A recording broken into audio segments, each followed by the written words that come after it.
जहिया छोड़ के चल जाइने ससुर बिया गे उहे दिन खाए के मारबो हम जहरिया गे उहे दिन खाए के मारबो हम जहरिया गे विकास मसियार कला सीतामढ़ी मसियार कला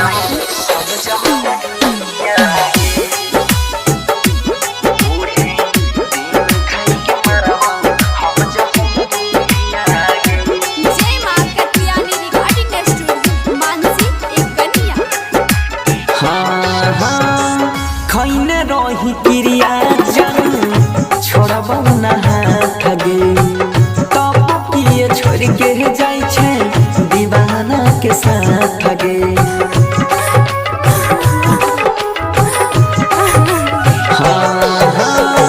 खैने रही क्रिया जन छोड़बो ना ठगे तब पिए छोड़ के जाय छे दीवाना के साथ ठगे साचे कहै छियौ सुन न हे गे साचे कहै छियौ खाइ के तोहर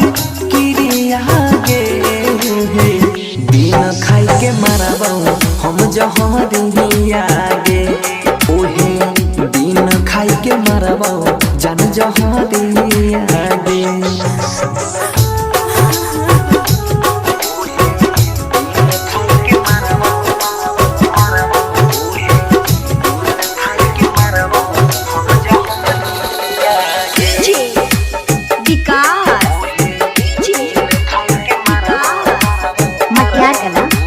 सीतामढ़ी जय मां कत्यानी रिकॉर्डिंग स्टूडियो मानसी एक कन्या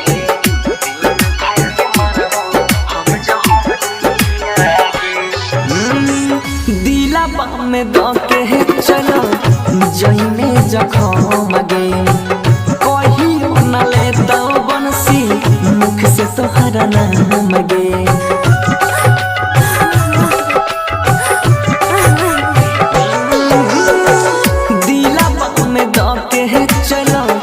जइने जखम गे